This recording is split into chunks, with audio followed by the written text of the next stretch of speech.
Hello there. Introduction. Кіріспе. Бүгінгі дәрісімізді біз verb ұғымынан бастайтын боламыз. Ол етістік деген сөз. Ағылшын тілінде сөйлем құрастырған кезде келесі рет орын алады. Subject, verb, object. Қысқартатын болсақ SVO. Ол деген субъект, етістік, объект. Субъект ол белгілі бір адам немесе зат, ол іс-қимылды, етістікті жасайды белгілі бір затқа. Объектіміз зат. Немесе адамда болуы мүмкін объект.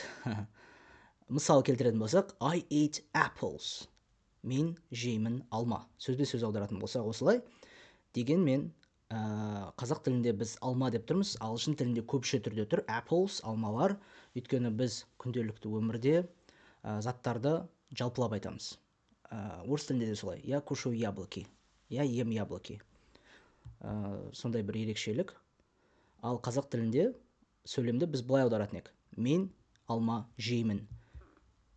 Демек, қазақ тілінде сөйлем құрастыру барысында осындай рет орын алады. Subject, object, verb. Мен алма жеймін. Бізде етістік әрдайым соңында жүреді сөйлемнің. Бірақ біз ағылшын тілінің логикасын, ағылшын тілінің сөйлем құрастыруын әрдайым есте сақтауымыз керекпіз. Ойдан аударып, қазақ тілінен ойымызша аударып, ағылшын тілінде сөйлеуіміз осы ретті қолдану. Subject, verb, object.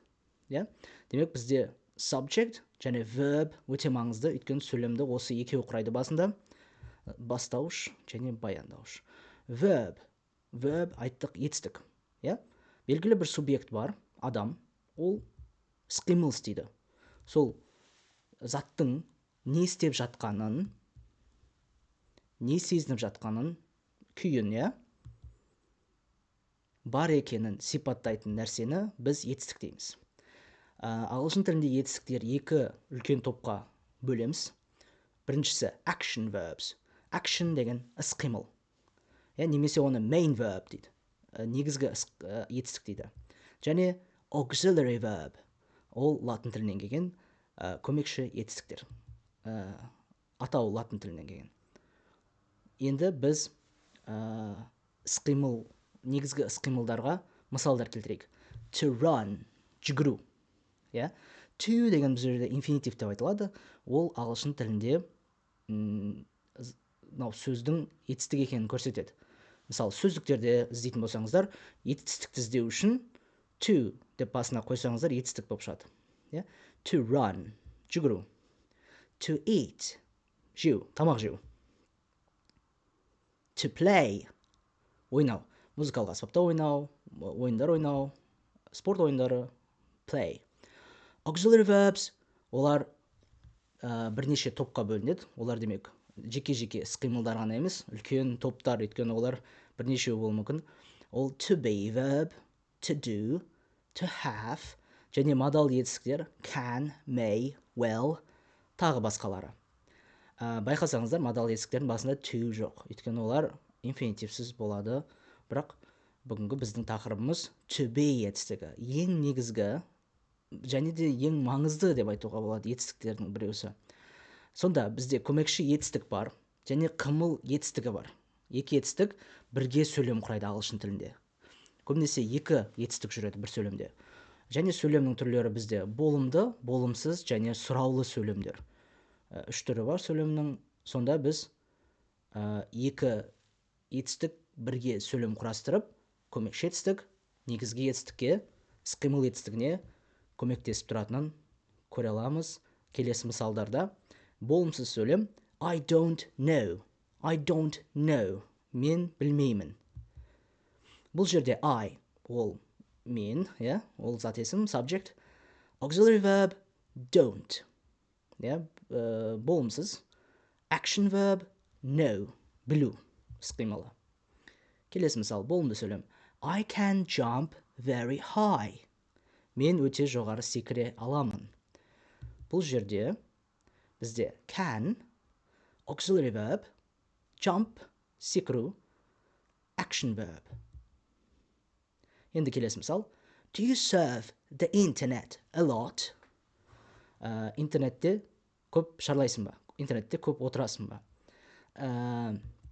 Бұл жерде сөйлемнің басындағы do деп тұрған ол көмекші етістік. Surf немесе surf іс қимыл етістігі. Surfing деген ол кәдімгі surf. Бірақ ағылшын тілінде осындай ұғым бар: интернетті шарлауды серфингпен интернетте айналысу дегендей.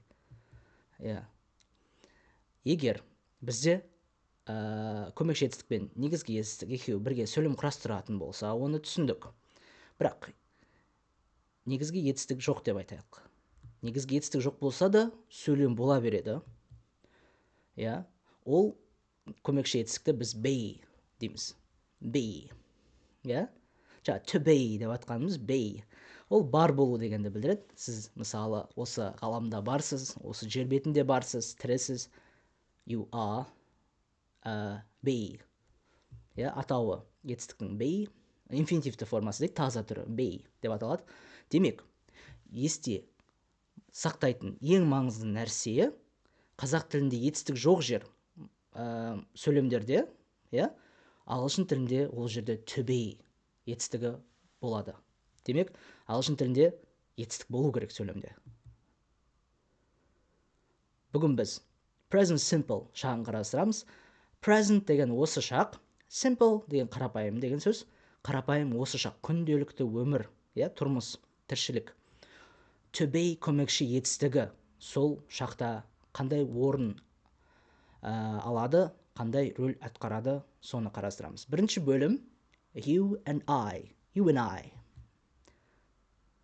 Біз қайттан субъект ұғымына оралайық. Субъект ол мынау адам. Ол бастауыш, бізде қазақ тілінде бастауыш деуге болады. Ол бастауыш зат есім болуы мүмкін. Зат есім деген адамның атын сипаттайды, немесе заттың атын сипаттайды, атауы. Мынау қыздың аты Jane, мысалыға. Ол оқушы, a student. Ол қыз, a girl.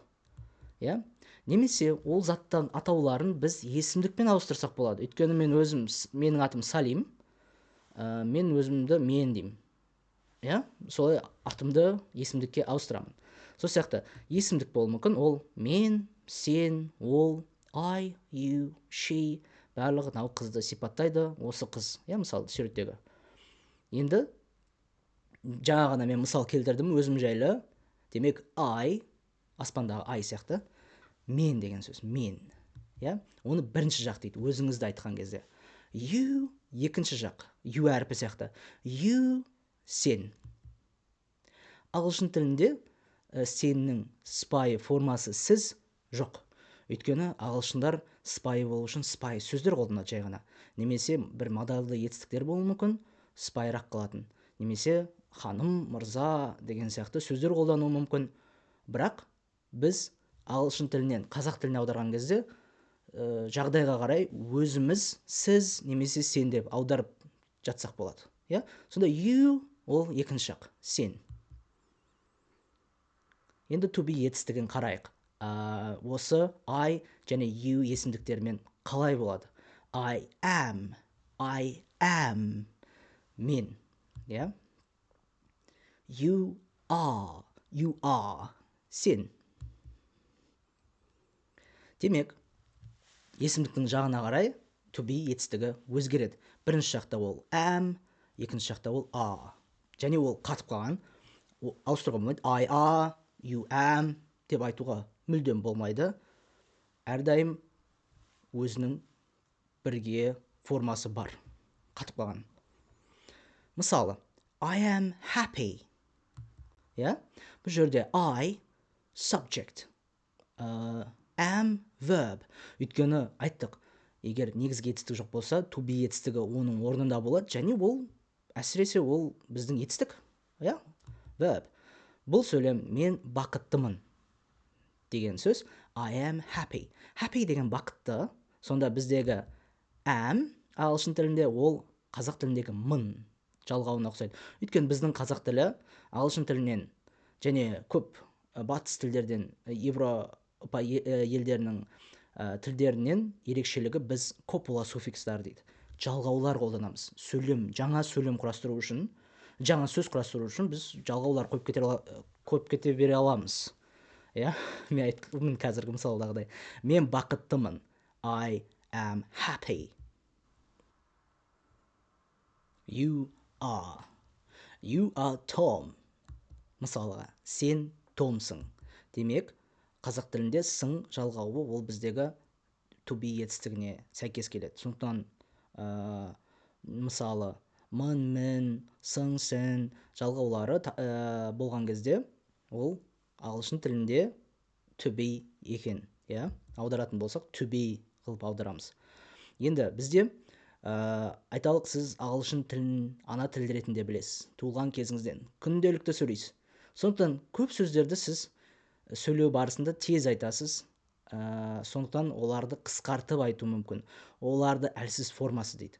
Демек, белгілі бір сөзді I am деп айту ұзақ болса, am to be етістігінің қысқа формасы, әлсіз формасы Сонда ол I мен қосылып I'm.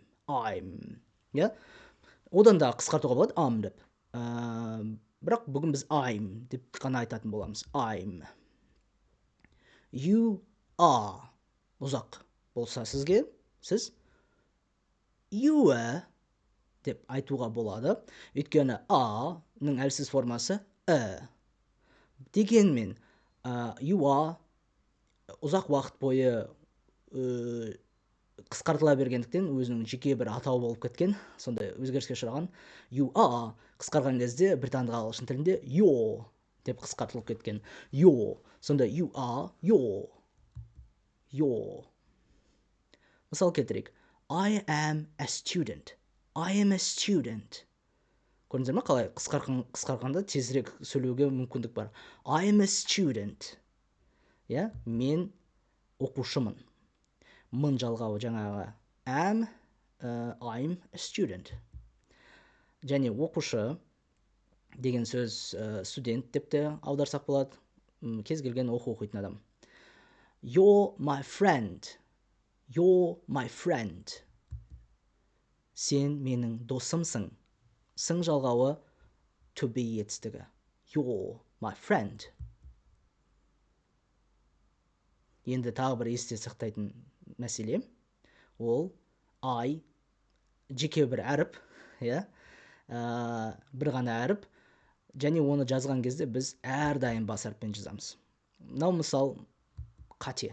I'm Jane деп тұр. Қыз өзін жазған кезде қате жазған, бірақ айтқан кезде ол әрине байқалмайды. I'm Jane. Келесі. To be етістіктер бізде болымсыз формада болуы мүмкін. Ол I am екеуісінің қосындысына not сөзін қосу арқылы болады. Not деген сөз, жоқ деген сөз. Кез келген ағылшын тілінде көмекші етістікке notты қоссақ, оның болымсыз формасы. Демек, бір нәрсе емес. Жоқ. Мысалы, I'm not Jack. Мен Джек емеспін. Демек, біреу қателесіп қалды. Бұл кісінің аты Джек емес. I'm not Jack. Мен Джек емеспін. You are not late. Сен кешіккен жоқсың. Not бірге қазақ тілінде жоқсың, немесе сен кешікпедің деп те айтуға болады. Енді негативті форманың өзін қысқартуға болады. I am not болып кетеді. I'm not. I'm not. Сәл ғана қысқарады. Бірақ айтуға бәрібір де ыңғайлы. You are not. You're not. Бірақ бұл жерде біз және not сөздерін екеуісін бірге алып, бірге қысқартып жазсақ болады. Өйткені not сөзінің әлсіз формасы net. Сондықтан aren't немесе aren't. You aren't. Енді сұраулы сөйлемдер құрастыру үшін бізде мынандай қағида бар. Ағылшын тілінде әрдайым осы қағида бар. Көмекші етістік субъекттің алдына шығара салу үшін, алдына шығарып, біз сұраулы сөйлем жасай саламыз. I am сұрақ қойған кезде am I. Тез айтатын болсақ, am I late? Мен кешіктім бе? мен кешіктім бе? Кешігіп қалдым ба деп сұрап жатыр. Am I late? You are сұраққа айналдыру үшін are you дейміз. Are you? Сонда are you okay? Are you okay? Сенімен бәрі жақсы ма? Немесе қазақ тілінде қарапайым сөйлескен кезде осылай айтамыз. Және бұл ағылшын тіліндегі нағыз сөзге жақсырақ келеді. Мынау аударма жақсырақ болады. Нормальнысың ба? Бәрі нормальны ма? Are you okay? Нормальнысың ба? Ал енді біз жаңағы көмекші етістікті басына шығарған кезде, және ол көмекші етістіктен басталып тұрса сөйлем, біз оған немесе жоқ деп жауап бере аламыз. Мысалы, жаңағы are you okay десе yes. Бәрі жақсы ма? Мынау жерде мысалға are you John? Сіз Джонсыз ба? Сіздің атыңыз Джон ба? Yes, I am. Естен бөлек, демек біз алдында айтылған көмекші етістікті айтсақ болады. Ағылшын тілінде сондай. Қандай сізге көмекші етістікпен сұрақ қойды, дәл сонымен жауап бересіз. Сізге can десе can дейсіз, do десе do дейсіз. Бұл жерде to be, бірақ жаққа қарай ауысатын болған соң are you? I am. Are you John? Yes, I am. Немесе тура аударатын болсақ, мен сондаймын дегенде, мен Джонмын. Өкінішке орай, немесе мүмкін қайта жақсы естіледі, yes I'm деп айтуға болмайды. Yes I am деп толық айту керек. Және болымсыз формасы are you John? No, I'm not. Болымсыз түрін қысқартуға болады. No, I'm not. No, I'm not. Тағы бір мысал. Am I early? Мен ерте келдім бе? Yes, you are. Yes, you are. Ерте келдіңіз. Сұрақ белгісі тұру. Ерте келдің. Am I early? No, you aren't. Жоқ, уақытылы келдің, немесе кешігіп келдің. Бұл жерде уже жоқ, кешікпедің деп айтқандай. Енді қорытындылайтын болсақ, бірінші жақта мен деп айту үшін I деп айтамыз ағылшын тілінде. I. Оған көмекші етістік to be қосылатын болса, I am. I'm a student. Немесе мен оқушымын, немесе мен студентпін. Қазақ тілінде мынандай. Біз study, немесе латын тілінде studio, оқу деген мағынаны білдіреді. Біз үлкен оқушылар және мектеп жасындағы оқушыларды екі топқа бөліп алдық, бірақ ағылшын тілінде екеуі бір сөз, student. Бізге өзімізге ыңғайлы болсын деп қана студент немесе оқушы деп айтамыз. Енді болымсызы I am not. Мен емеспін. I'm not. Сұрақ қою үшін am I, ба, бе, па, пе, ма, ме шылаулары тұратын болса, онда ол осы формаға келтіріп аударсақ болады. Мысалы, am I a good person? Мен жақсы адаммын ба? Мен жақсы адаммын ба? Және оған немесе жоқ деп жауап беруге болады. Қандай адам сұрап тұрғанына байланысты. Енді екінші жақ you, сен. You ғана әріп сияқты, You are. Сен біреусің, бір нәрсесің. You are not. Сен онда емессің, бір нәрсе. Немесе біреу. Are you? Сен ба, сен оқушысың ба, сен қазақсың ба, деген сияқты барлық сондай категориядағы сұрақтар. Енді біз екінші бөлімді қарастырайық. Екінші бөлімде he, she and it есімдіктерін талқылайтын боламыз. Мынаны түсіну керек. Мысалы, көрермен сіз екеуміз, екеумізден басқа адамдардың барлығы үшінші жақтағы адамдар. Сен және мен және бізден басқа адамдардың барлығы. You and I and other people. Басқа адамдарды біз үшінші жақта айтамыз. Third person. Үшінші жақ. Ол дегеніміз. She, мысалы, бір қыз Айгүл, she. Мысалы бір ұл бала Нұрсұлтан, ол he. Демек екеумізден басқа адам. Қазақ тілінде біз оларды ол дейміз. Бірақ ағылшын тілінде жынысқа қарай бөлінеді. Қыздар, қыз балалар she, ұл балалар he.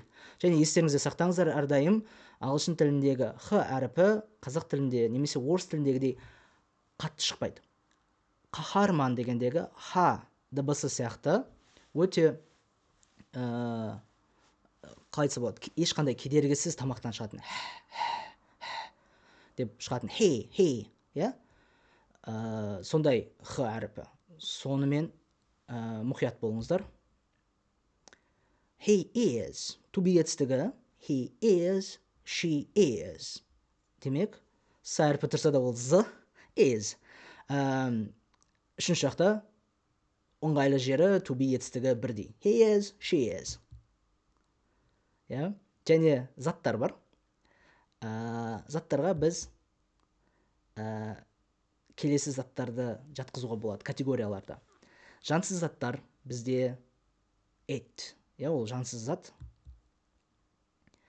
Абстракты заттар, олар it. Абстракты заттар деген ойша, сіздің ойыңыздағы заттар, шын емес. Сіз оларды түртіп көре алмайсыз қолыңызбен. Абстракты заттар, ұғымдар, it. Өсімдіктер жатқызамыз. Және соңғысы жануарлар, it. Жануарлардың жаны бар, бірақ жансыз заттар сияқты қылып айтамыз ағылшын тілінде. Және тағы бір айта кететін нәрсе бар. Бұл жерде ол ақпаратты қоспадым. Мысалы, сіз біреудің жынысын білмейсіз, кім екенін білмейсіз. Мысалы, бөпелерге, бөпе қыз ба бала ма білмейсіз. Сол кезде it деп айтқан. Әрине, кейбір культураларда ол дөрекі болуы мүмкін, бірақ ағылшын тілінде кейбір адамдар солай қолданады. Өйткені ол қыз ба бала ма белгісіз. Және телефонды көтерген кезде де біреу сізге звондап тұр. Сіз who is it? Бұл кім? Деп сұрақ қоя аласыз. Өйткені сіз ол адамға қалай айту керек екенін білмейсіз. Енді is, to be етістігі itқа да тиесілі. Демек, үшінші жақта бәрінде жекеше түрде is, it is. Енді he мен she'ға оралайық. Біз айттық, he мен she ол есімдіктер. Ал егер есімдіктердің орнына зат есімдер болса, өйткені есімдік заттың орнына қолданады, біз енді келесі топтарға бөлеміз заттың атауларын. Ол есімдер. Мысалы, James is happy. Ол баланың аты, мына ол баланың аты James. Демек, ол he деген сөз. He. Джеймстің орнына біз he десек те болады. Немесе James деп атын айтсақ та болады. James is happy. Немесе Maria is strong. Мария қыздың аты. Мария күшті. Мария демек she. Енді отбасы мүшелері. Тағы бір топ. Категория. My mother is very kind. Менің анам өте мейірімді. Менің анам she. Өйткені ол қыз. My mother is very kind. Немесе мамандық атаулары. Әрине бұл жерде біз суреттен көріп тұрмыз. Сондықтан my teacher is smart. My teacher, менің ұстазым ақылды. Менің ұстазым she. She.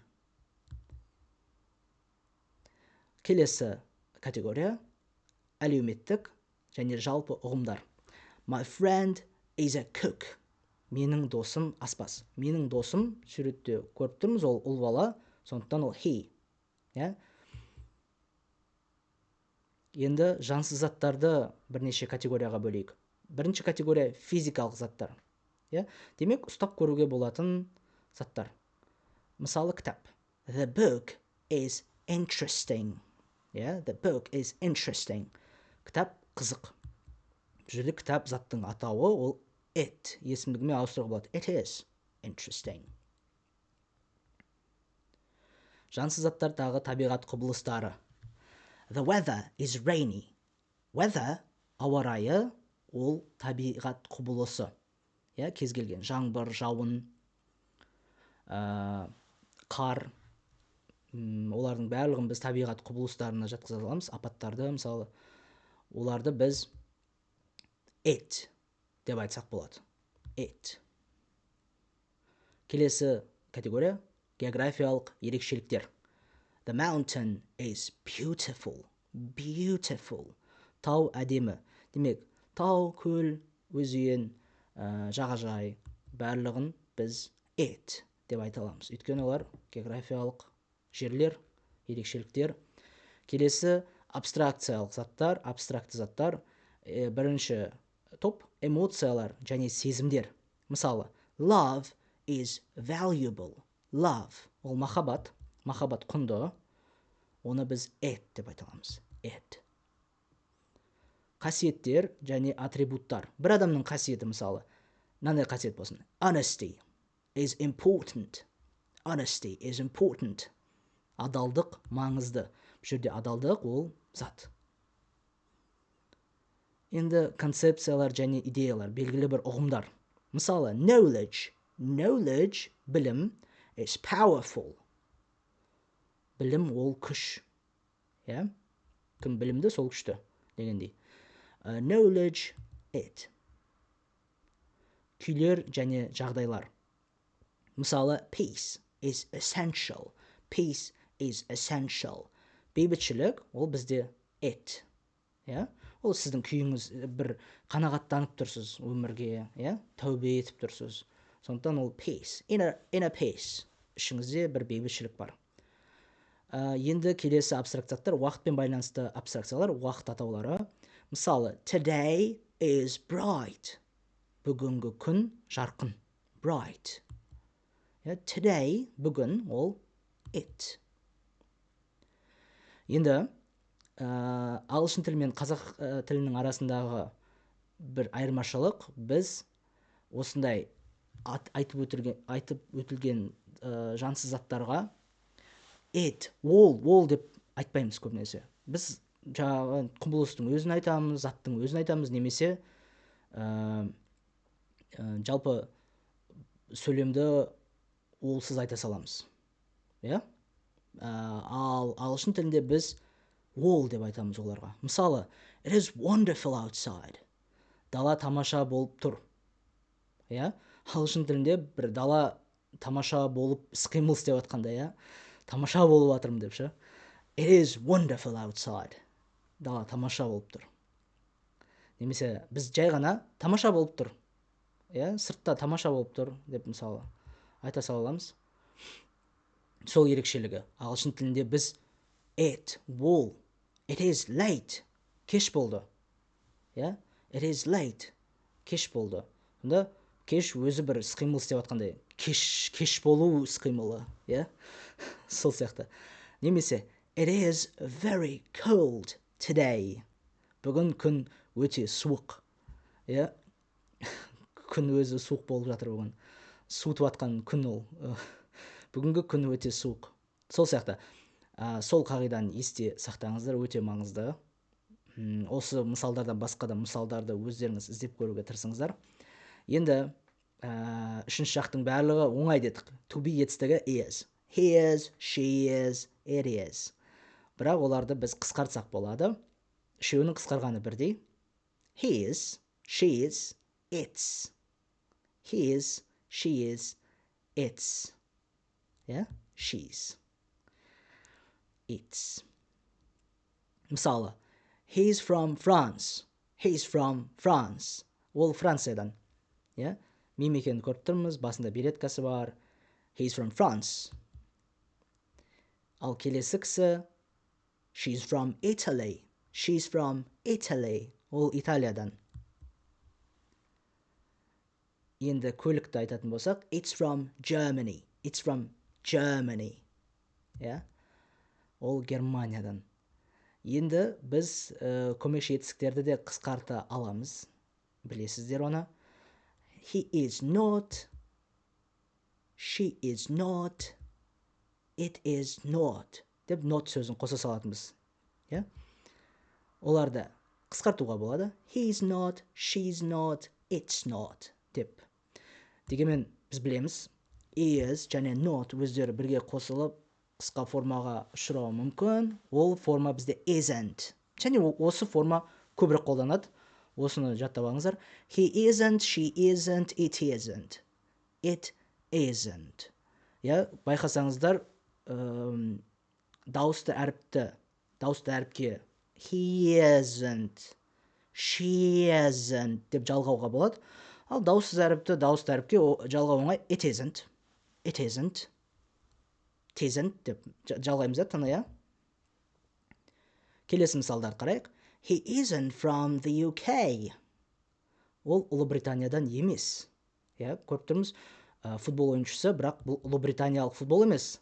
Өйткені бұл Америкалық футбол. He's from the USA. Yeah.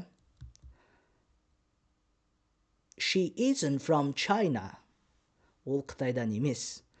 Дәстүрлі киімін көріп тұрмыз, Қытайдың дәстүрлі киімі емес. Бұл Японияның дәстүрлі киімі. She's from Japan. She's from Japan. Келесі итті қарайық. It дейміз. It isn't from Russia. Мынау ит пародасы түрі Ресейден емес.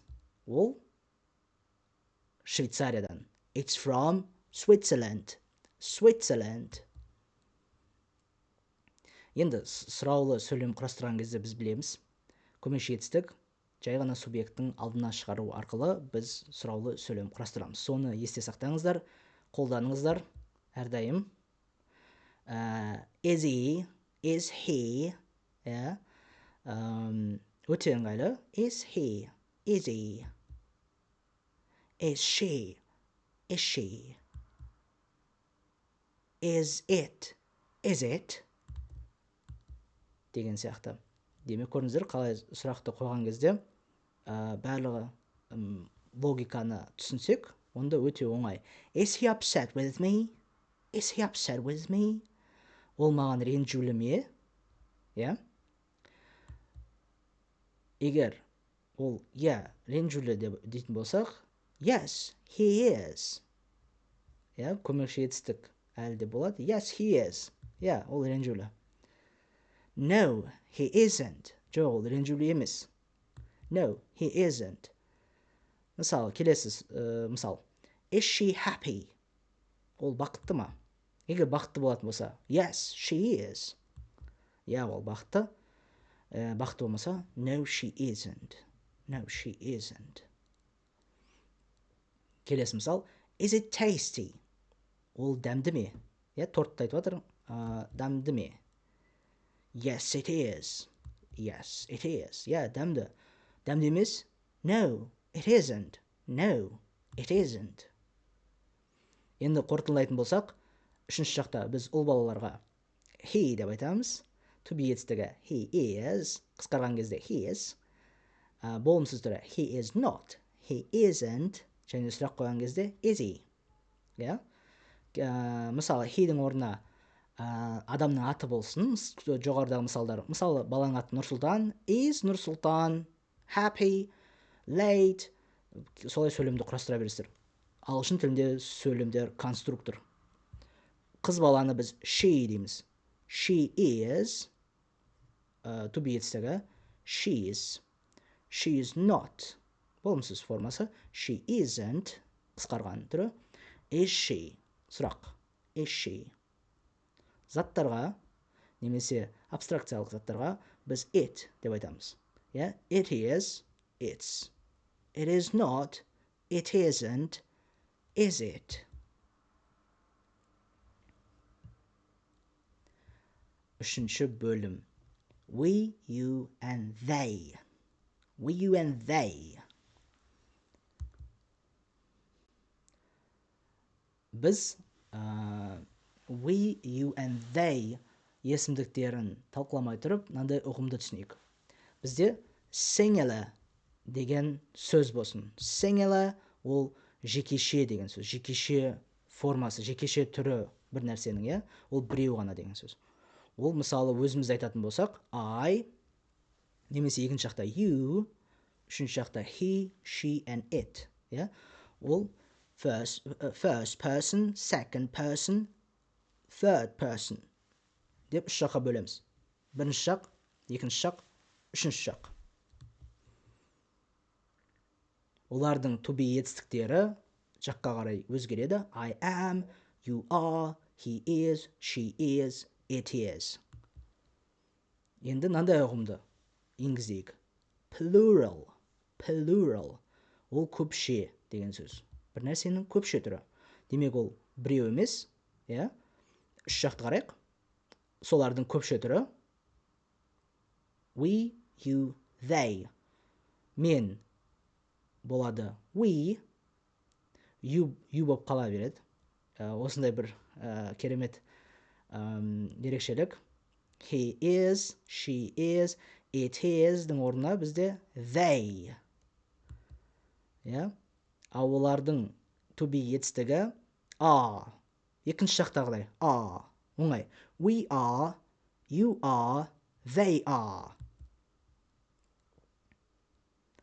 Сонда we деген біз, you деген сен немесе сендер, сіз және сіздер, they олар, they.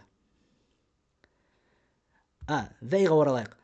The, сақау, the, сақау з әріпі, бұны айтуды әбден жаттығыңыздар. Ағылшын тілінің қиын дыбыстарының біреусі. Келесі мысал. We are champions.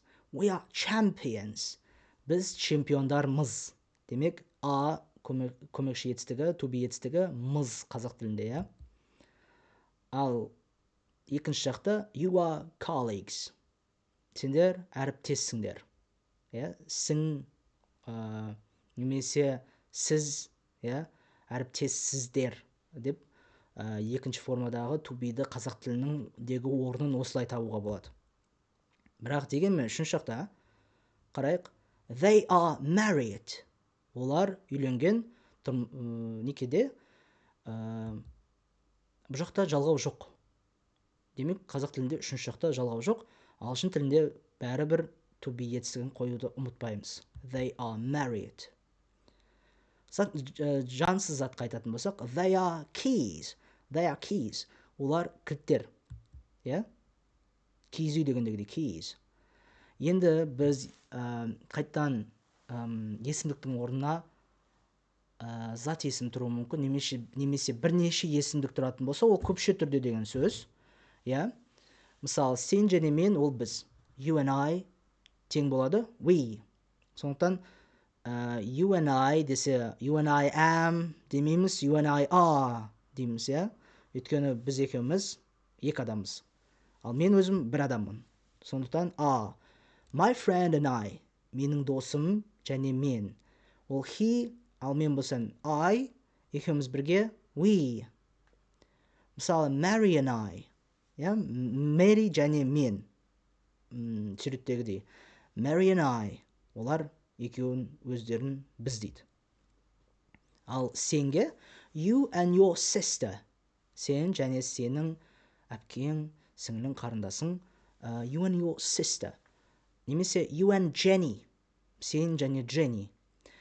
Келесі мысал тек қана американдық ағылшын тілінде бар, ол өте ыңғайлы. Мен өзім американдық ағылшыншада сөйлескен кезде көп қолданамын. You guys. Guys деген жігіттер деген сөз, немесе жігіттер қыздар, ребята дегенде, орыс тілінде.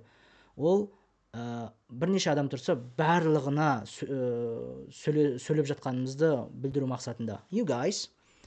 Where are you guys from? Жігіттер қыздар қайдансыңдар? Қай елден келдіңдер? Деген сияқты. Jane and Jenny, ол тең болады they, өйткені екі адамның аты тұр. She and she, екі қыздың аты she and she, тең болады they. Немесе көпше түрдегі сөздер. Girls, қыздар, Jane and Jenny, олар. My friends, олар менің достарым, олар. They. Келесі мысалдарды қарастырайық. You and I are Kazakh. Сен де мен де қазақпыз. Сен екеуміз қазақпыз. You and I are Kazakh. Көпше түрдегі to be етістігі. Joe and John are brothers. Joe мен John ағайынды, ағалы інілі. Көпше түрде, өйткені бұл жерде суреттегідей екі баланың аты, екі бала көріп тұрмыз. Енді біз кез келген to be етістігін және есімдікті бірге қысқарта аламыз. We are болады we are. Өйткені көмекші етістігінің қысқа әлсіз формасы сонда we are, you are, бұны айттық, өзінің жеке формасы бар, ол your, yeah? They are. Және айта кететін нәрсе, мен британдық ағылшын тілін қолданып жатырмын мысалдарымда. Американдық ағылшын тілінде р әріпі айтылады, бірақ қазақ тіліндегідей р емес, ол деген сияқты. Сондықтан where, you were, there дегендей айтылады. Сондықтан осы моментте мұқият болыңыздар. Және егер сіздер р-мен айтсаңыздар қателеспейсіздер, р-сіз айтсаңыздар да қателеспейсіздер. We are friends. Біз доспыз. Біз достармыз екеуміз. Бізді түсіндік, ол көпше түрде, өйткені екі адам біз. To be етістігі көпше түрде, бірақ зат есімді де біз көпше түрге ауыстыруымыз керекпіз. Өйткені біз достармыз екеуміз. You're my students. You're my students. Сендер менің оқушыларымсыңдар. Сонда оқушылар көпше түрде. Оқушыларымсыңдар. Қазақ тілінде жаңағы оқушылар көпше түрде тұр. Меніңкі деген жалғау болып кетті. To be етістігі сың. Және көпше түр тағы да дар. Сендер менің оқушыларымсыңдар. Қазақ тілі жалғауларды қолданады. They are American. Олар американдықтар. They are American.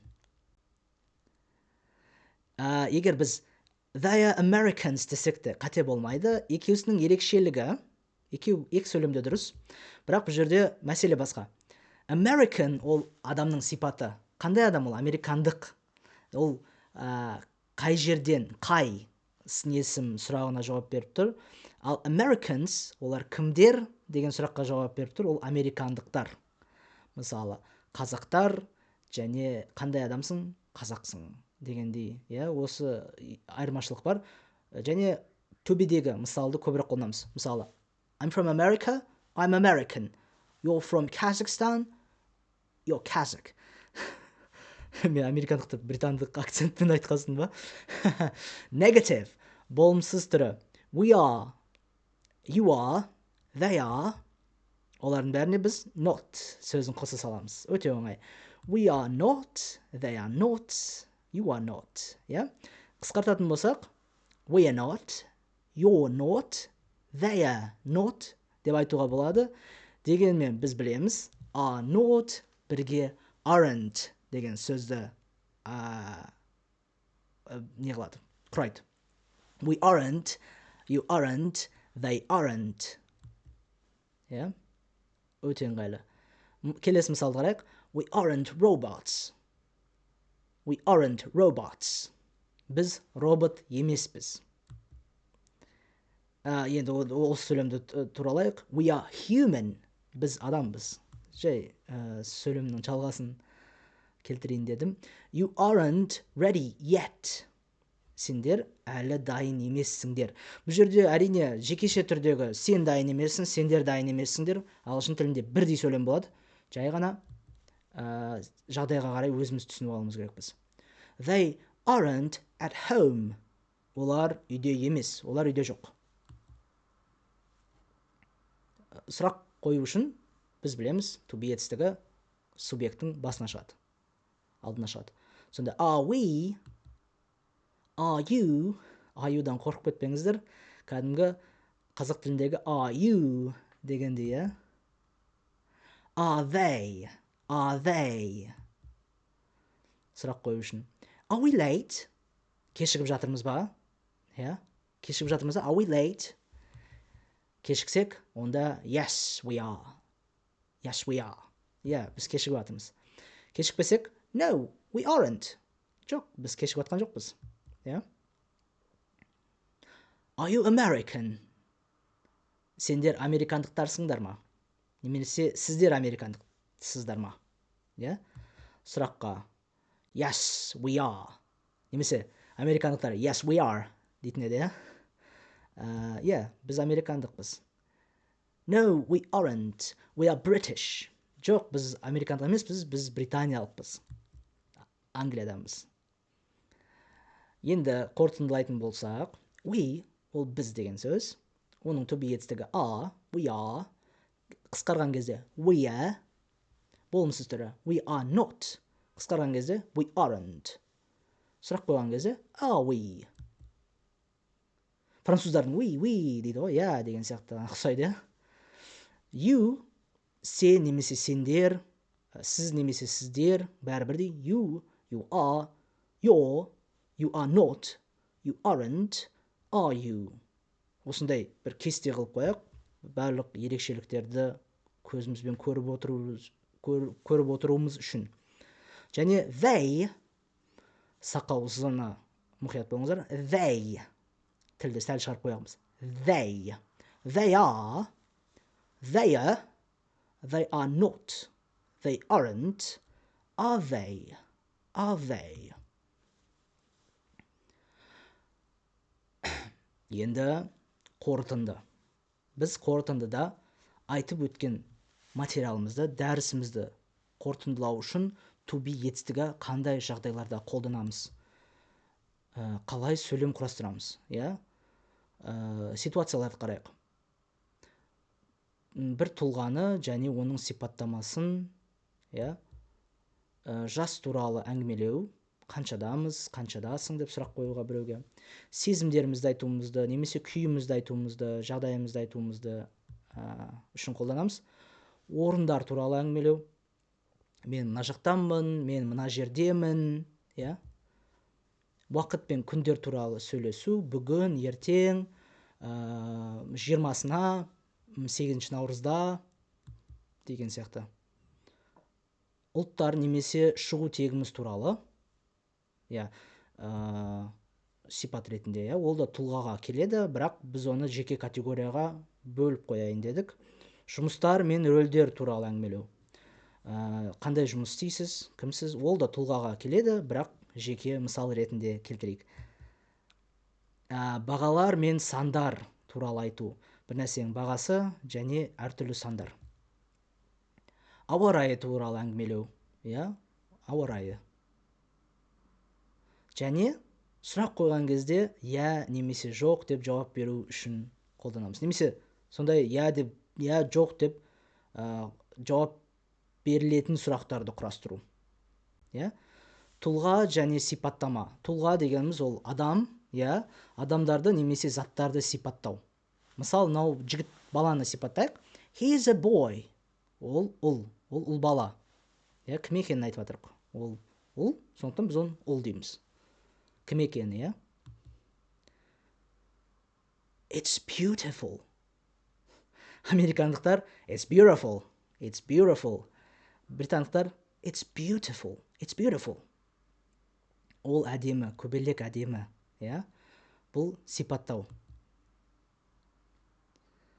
Жас туралы әңгімелеген кезде I'm 25 years old. Мен 25 жастамын. Немесе мыналайды айтуға болады. He is 10. Ол онда. Years old сіз I'm 25 деуге болады. He is 10. Ол онда. Сезімдер мен күйлер туралы әңгімелеу. She's excited. Ол қуанышты. Бір ішінде бір қобалжулар болып жатыр. Қыздың қуанып жатыр. Осындай бірнеше сезім бірге жүреді. Excitement деген ағылшын тілінде жаңағы бір қуаныш, бір өзіңізді ішіңізден дірілдеп жатсыз, бір сезім болып жатыр, неше түрлі. Соны excitement дейді. She's excited. He's tired. Ол шаршады. He's tired. Бұл оның күйі, шаршап тұр. Келесі мысал, I am at home. Орным, мен үйдемін. Менің орным. Location. Мен қазір қай орындамын. He is in the office. Ол кеңседе, офиста жұмыс істеп жатыр. уақыт пен күндер туралы сөйлесу үшін it is 5 o'clock. Сағат 5 болды. Сағат 5. Yeah? Немесе күнді айтқан кезде it is Wednesday. It is Wednesday. Бүгін сәрсенбі. Ұлты немесе шығу тегі туралы айту. I'm Kazakh. I'm Kazakh. Мен қазақпын. He's from America. Ол Америкадан. Көріптіміз, Американың тумасы. Негізгі indigenous people дейді, индейцтарды айтамыз. Жұмыстар мен рөлдер туралы әңгімелеу. She is a doctor. She is a doctor. Ол дәрігер. Оның жұмысы сондай. Ал мысалы рөлі дегенде қоғамдағы рөлі. He is a student.